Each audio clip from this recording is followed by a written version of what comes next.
सैलाब मुतासरीन को बिजली बिलों में रिलीफ देने के लिए IMF से राबते का फैसला। हुकूमत का सैलाब मुतासरीन को बिजली के बिलों में 1 माह का इस्तिस्ना देने पर गौर। वज़ीर-ए-आज़म ने अपने एक बयान में कहा कि वज़ारत खजाना IMF के साथ मुमकिन रिलीफ पर बातचीत करे।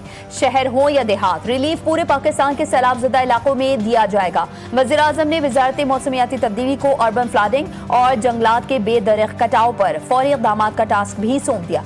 सूबों को क्लाइमेट रेजिलियंस एक्शन प्लान के अहदाफ तैयार करने की हिदायत जारी की। सदर मुमलिकत का चीन का सरकारी दौरा। सदर जरदारी चैंगडो पहुंच गए। एयरपोर्ट पर चीन के नायब वजीर खारजा और सूबा सिचुआन के नायब गवर्नर ने सदर मुमलिकत का पुरतपाक इस्तकबाल किया। चीनी सफीर चियांग जायडोंग इस दौरे की अहमियत के पेश नजर खुसूसी तौर पर पहले ही चैंगडो पहुंच गए थे और वो सदर जरदारी के साथ तमाम मुलाकातों और सरगर्मियों में शरीक होंगे। सदर दौरे में चीन की आला क़यादत से मुलाकातें भी करेंगे।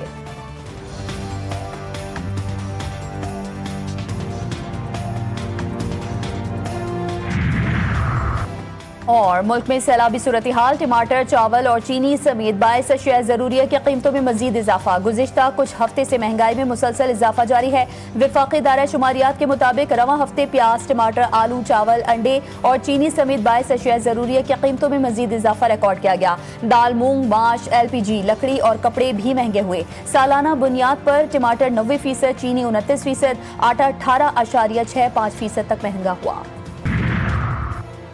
Chairman People's Party Bilawal Bhutto Zardari का माहौलियाती और ज़राई इमरजेंसी के ऐलान का खैर मकदम। कहते हैं वफाकी हुकूमत अब तक मुतासर अजला के लिए रिलीफ का ऐलान नहीं कर सकी। वज़ीर-ए-आज़म ने सैलाब मुतासरीन को रिलीफ देने की यकीन दहानी करवाई थी। हुकूमत की जानिब से बैनुल अक़वामी इमदाद के लिए अपील में ताख़ीर नाक़ाबिल फ़हम है। आफात के दौरान आलमी इमदाद की अपील मामूल की प्रैक्टिस है। सदर आसिफ अली जरदारी का जनूबी पंजाब के सैलाब मुतासरीन से इज़हार हमदर्दी। कहा कि मुतासरीन के शाना बशाना खड़े हैं। किसानों और क़ज़ाई तहफ़्फ़ुज़ को यकीनी बनाया जाएगा। आसमा भुट्टो बोली, BISP के जरिए फौरी रिलीफ फराहम किया जाएगा। आलमी इदारों से फौरी मदद के लिए राबते किए जाएँ।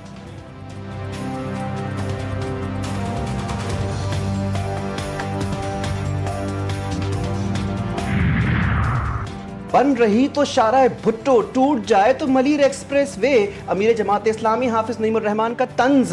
कराची की तबाही की जिम्मेदार पीपल्स पार्टी और MQM को करार दिया। बोले कि हब नहर का इफ्तिताह बिलावल भुट्टो ने किया, वो भी टूट गई। सिस्टम के नाम पर जो चल रहा है वो सबके सामने है। सैलाब के नाम पर करप्शन की तैयारी हो रही है। Opposition leader Sindh assembly Ali Khurshidi ने कराची की बर्बादी की जिम्मेदारी पीपल्स पार्टी और जमात इस्लामी पर डाल दी। बोले मुकामी हुकूमत लोगों के मसाइल हल नहीं कर पा रही। कराची में सड़कें और इंफ्रास्ट्रक्चर तबाह है। हब डैम की नई किनाल भी बर्बाद हो गई। सारे इदारे तमाम दिन मीटिंग करते रहते हैं, कब काम करेंगे।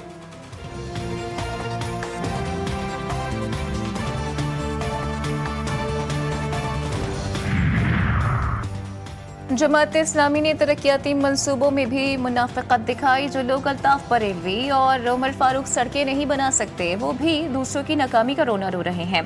तर्जुमान हुकूमत सिंध अली खुर्शीदी और हाफिज नईम की प्रेस कॉन्फ्रेंस पर रद्द अमल का इजहार किया।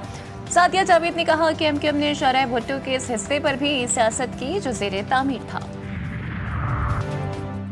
मुल्क भर में हालिया तबाहकुन सैलाबी सूरत हाल पर वजारत मौसमियाती तब्दीली मुतहर्रिक अर्बन फ्लडिंग पर काबू पाने के लिए नया लाहे अमल और पॉलिसी तश्कील देने का फैसला। जंगलात के बेदरख्त कटाव पर फौरी इक़दामात का टास्क। वज़ीर-ए-आज़म की सूबों को क्लाइमेट रेजिलियंस एक्शन प्लान के अहदाफ तैयार करने की हिदायत। हुक्काम का कहना है कि सूबों से इस मामले पर राय तलब की जाएगी।